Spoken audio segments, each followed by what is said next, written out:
Welcome back to Real Florida Magazine. Welcome back. Still here at Rish Park, right here on Cape San Blas.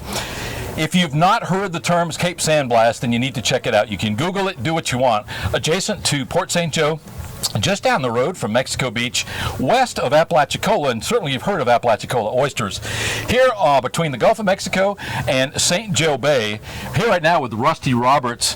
This is the kind of environment for which people pay thousands of dollars to enjoy. They come from literally all over the world to enjoy our sugar white sands and our emerald waters. As we go through today, we're going to talk to more people and learn a little bit more about Rish Park. We'll be right back.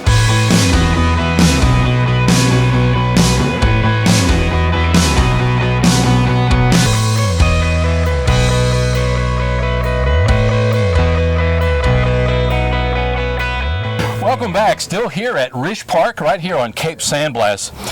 If you've not heard the terms Cape San Blas, then you need to check it out. You can Google it, do what you want. Adjacent to Port St. Joe, just down the road from Mexico Beach, west of Apalachicola, and certainly you've heard of Apalachicola oysters.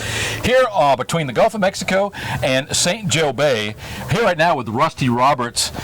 Rusty, you've got a group that comes in every year here to Rish Park. This year you've been here better part of a week already. Talk about your group and what it is that you're doing here this week. Well, what we have here is a camp for kids with burn injuries. It's Children's Burn Camp in North Florida, doing business as Camp Amigo. It was named by the kids. This is our 16th year. We get kids from all over the state, and we don't charge anything for it. We fundraise and we bring them, we bus them, we run buses from Orlando, Gainesville to here, and then Jacksonville through Tallahassee to here, and then we have some other kids that come from the Panhandle that usually their parents drive them. Wow, and I'm glad that you said all that. A not inconsiderable cost. There's a lot of funding that goes into this. I would imagine you probably work year-round to make that happen. Absolutely. There's probably, I do something for this camp every day of the year. Now, when you say children have experienced the agonies of burns, exactly what are we dealing with here? Well, to meet the criteria for being a camper here, you have to be hospitalized with burn injuries. And it doesn't matter how long, just hospitalized. Yeah. An opportunity, I would dare say, for some of these children, young adults, maybe in some cases, to experience this kind of an atmosphere without having to deal with, for instance, nothing against Panama City Beach, but if you go to Panama City Beach this time of year, you can barely turn around, let alone navigate very well. Here, you've got elbow room, you've got all the amenities, but you've got space as well.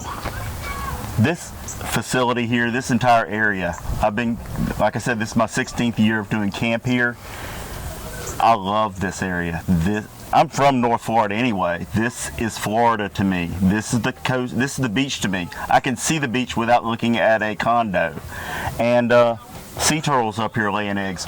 On a normal year, I take my kids out wading and we go scalloping in the bay here. It is fantastic. Do you have some ADA compliant children with you that in chairs or in some way not able to be as mobile as they'd like?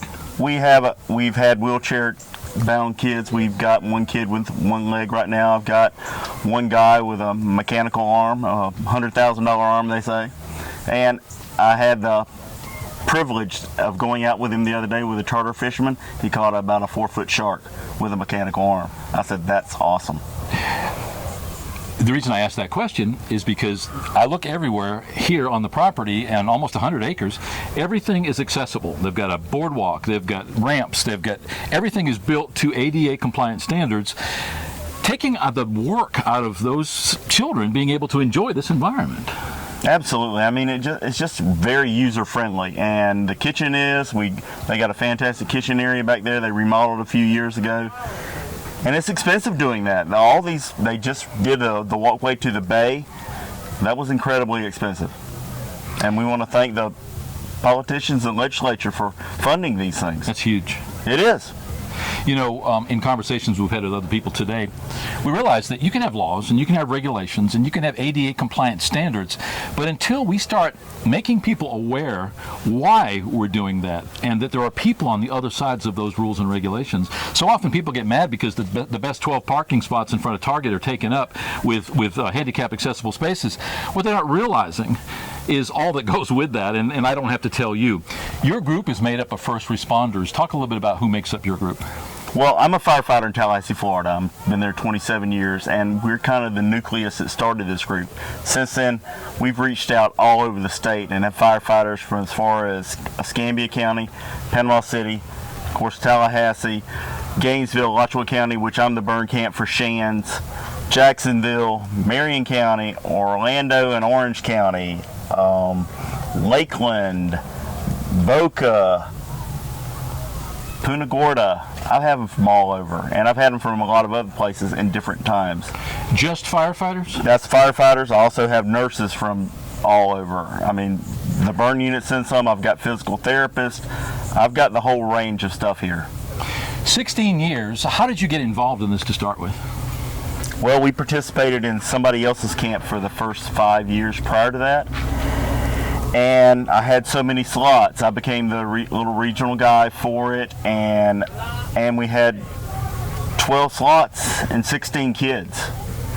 And I said, we can do this. And prior to that, I did Muster Dispute Association camp at this facility, and I watched them, and that's the way I do things. I watch people, and I watch people succeed, and I watch people fail, and I try to find a medium there. And I knew we could pull it off. We started out with a few days, and we moved up to a week, and it's gone from there. Thanks for your service as a firefighter. Too often we don't take the opportunity to thank our first responders. We thank our military, and more we're accepting of the fact that we've got a lot of people out there putting their life on the line in harm's way every single day. I'm of a firm mind that our first responders deserve as much thanks, whether it's law enforcement, whether it's EMS or fire. Again, those people that we look at every day and don't even see them, but when you dial those three numbers, 911, we expect you to come. And it is an avocation. It is a passion. It's not an easy job. Being an EMS and fire myself in earlier years, I understand completely. So thank you for that service. I appreciate it. I've been blessed to have this career. I'm getting close to the end of it. Now I got to figure out what I'm going to do when I grow up, and we're going to go from there. It sounds like you've got some pretty good ideas just based on what I see out here today. Well, I have a lot of hopes and dreams for all these things. I mean, we do scholarships for kids now. There's so many other organizations that do things similar to us. I'm trying to get together a group to send to a Phoenix Society event, World Burn Congress, and I'm just seeing if I can afford to do that. It's going to be an expensive proposition. I've got a lot of young adults that now come back as counselors that started out with my early years here. I probably have 10, 11 of them that are now coming back as counselors at this camp. I'm hoping to take them to the next step and let them get some national training on best practices and things like that. We've had the conversation a couple of times in the interviews that we've done today about the fact that we need more awareness that these people with disabilities, and which I prefer to call opportunities, are just that. They're people. They're our loved ones. But sometimes when we don't have a day-to-day connection, a day-to-day association with someone in a chair or with some kind of other disability that precludes them from enjoying life as you and I do every single day, what do you think we can do to enhance that awareness? What's our task going forward? Obviously, our legislators get hammered by it, hopefully and rightfully so. What do we do to increase that awareness in the general population? In this world, I challenge my kids here to check in, to be aware, to reach out to people, to be advocates, especially my older ones. I said, when I bring them back and they call me and want to come back to camp as a CIT, which is counselor in training, or as an actual counselor, I said, for 10 years the camp was about you. It's not about you now. It is about them. And the connections that you can bring and the opportunities that you can bring to these other kids, because it will help you as much as it helps them. Well said.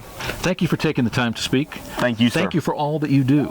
Like I said, I've been blessed to be able to do this, and there is other kids out there, and I want to throw that out there. If you have a kid that you know of that has burn injuries, reach out to us, campamigo.com. I'm with Tallahassee Fire Department. You can call that. Just don't dial 911 to get us. That was my next question. You anticipated it, and I appreciate that. Campamigo.com if you want to find out more about Rusty Roberts and all of the good works they're doing here. I'm at supper camp. This is the kind of environment for which people pay thousands of dollars to enjoy. They come from literally all over the world to enjoy our sugar white sands and our emerald waters. As we go through today, we're going to talk to more people and learn a little bit more about Rish Park. Truly a great offering of the state. Thank you as the taxpayer. Ultimately, you are the person that's making this camp, this facility, available to those in such great need. We'll be right back.